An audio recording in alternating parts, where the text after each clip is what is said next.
유튜브로 읽는 박정희 전기 9권 총 들고 건설하며 보람에 산다. 멍든 공명.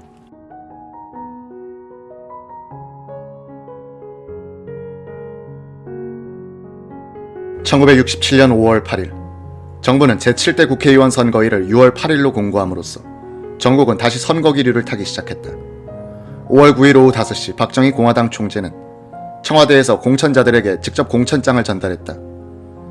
6.8 선거는 11개 정당이 참가, 702명의 입후보자가 등록한 가운데 대통령 선거에서 대결한 공화당과 신민당이 전국 131개 지역구의 후보를 등록함으로써 양당 간 대결로 압축되고 있었다. 공화당은 1963년 선거 때 확보한 110석에서 10석쯤 줄어드는 100석 내외가 될 것으로 전망했다. 1963년 대선 때의 15만 표 차가 1967년 대선에서 116만 표 차로 벌어졌음에도 공화당 의석수가 줄어들 것이라고 본 것은 4개 야당이 신민당으로 통합됐기 때문이었다.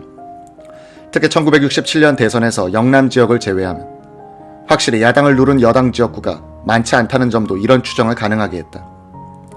박정희 대통령이 공명선거를 거듭 천명하는 가운데 치러진 6.8 국회의원 선거는 내무장관과 중정부장이 선거에 관여했을 뿐 아니라 중앙부처관리와 국영기업체 임직원이 지역에 파견되고 막대한 자금을 동원해 부정을 하는 등 무리를 했다.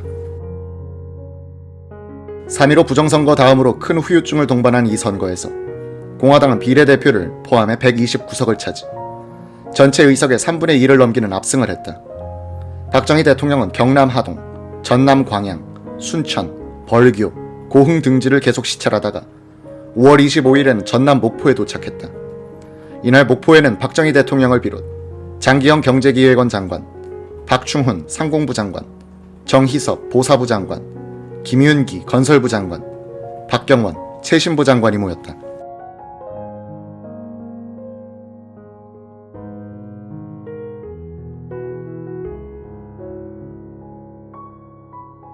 공화당 김병삼 후보가 고흥에 있던 박정희 대통령에게 전화로 간청한 것이 주요했기 때문이었다.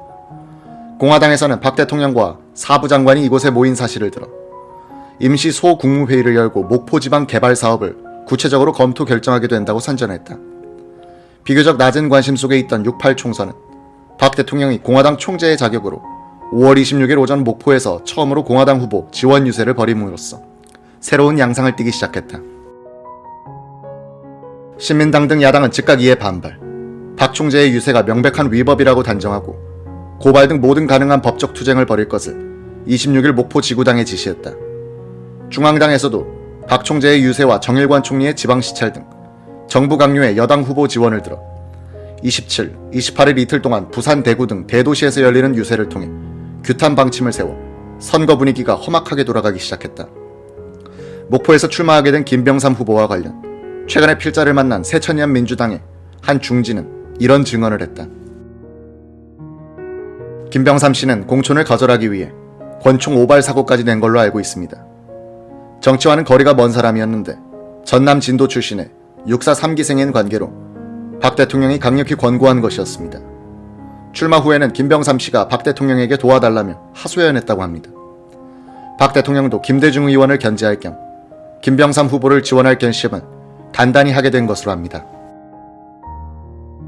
박정희 공화당 총재는 목포 역전광장에서 열린 공화당 후보 지원 유세에서 공화당이 헌법을 개정하여 종신 대통령제를 만들 것이라고 야당이 비난한 데 대해 이번 국회에서 공화당이 다수당이 되더라도 대통령의 3선을 금지한 현행 헌법을 개정할 생각은 없다고 반박하고 5.3 선거에서 내건 공약을 실천하기 위해서는 무엇보다도 전국 안정이 필요하다고 역설, 7대 국회에 공화당 국회의원을 많이 보내달라고 호소했다.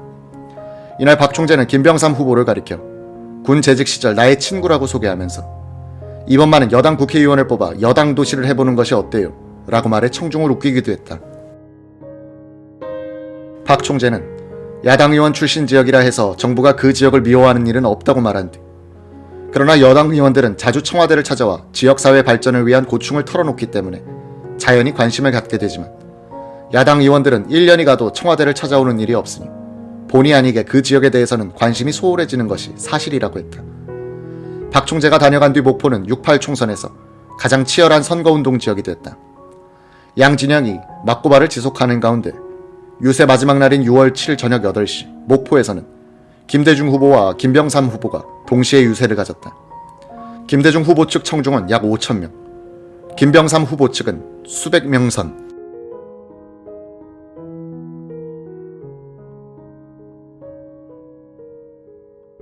선거운동이 종반에 이르자 이번에는 중앙정보부가 신민당의 전국구 후보 10번으로 입후보한 김재화 씨를 구속하는 일이 벌어졌다. 공천 헌금 이면에 조총련 자금이 개입됐다는 이유였다. 신민당의 격리장부도 압수했다가 선거자금 3천만 원만 예금 동결해서 풀어주었다. 투표일을 이틀 앞둔 전국의 선거 분위기는 매수와 폭력과 폭로로 험악해졌다. 경북 영천의 한 면사무소 계장이 부면장으로부터 대리투표 지령을 받았다고 폭로하는가 하면, 부산에서는 이미 폐간된 주간신문에 모 정당 후보자의 인신공격 내용이 실려 수천 장이 돌아다니고, 목포에서는 투표 통지표와 고무신이 함께 배부되었다는 등 말썽이 꼬리를 물었다. 목포에서는 신민당 유세장에 모였던 청중들이 데모를 벌였고, 대구에서는 공화당 후보자 초상화 화형식이 벌어지는가 하면, 천안, 보령 등지에서는 신민당 선거운동용 차량이 파괴되는 사건도 일어났다. 6월 6일까지 전국적으로 1318명이 선거법 위반 혐의로 입건됐고 702명의 입후보자 중 225명이 입건됐다. 언론은 멍든 공명이라고 보도했다. 6월 8일 투표가 진행되는 동안에도 전국 곳곳에서 매표, 폭행, 대리 및 공개 투표로 시비가 일었다. 개표 과정에서는 일부 지방에서 개표 중단, 부정선거 규탄 데모 등의 사태가 빚어졌다.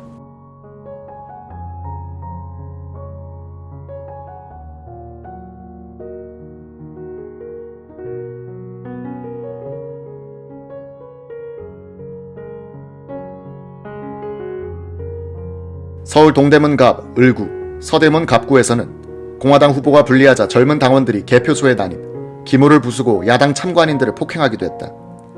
이 밖에 전주, 안동, 순천 등지에서는 부정선거를 규탄하는 야당 지지자들의 데모가 잇따랐다.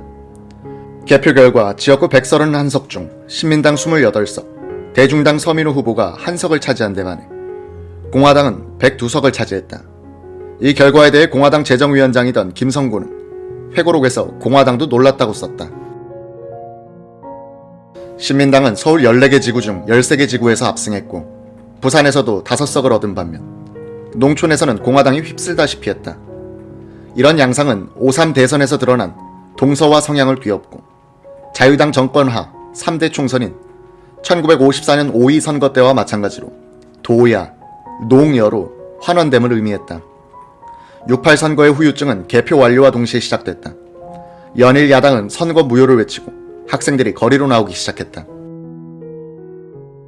6월 10일 박정희 대통령은 신직수 검찰총장에게 공명선거는 준법선거임을 강조한 바 있거니와 이번 총선거는 1000명에 가까운 입후보자들의 과열된 경합의 결과로 선거 분위기를 전체적으로 불명예스럽게 했다고 지적하면서 검찰에 수사를 지시했다.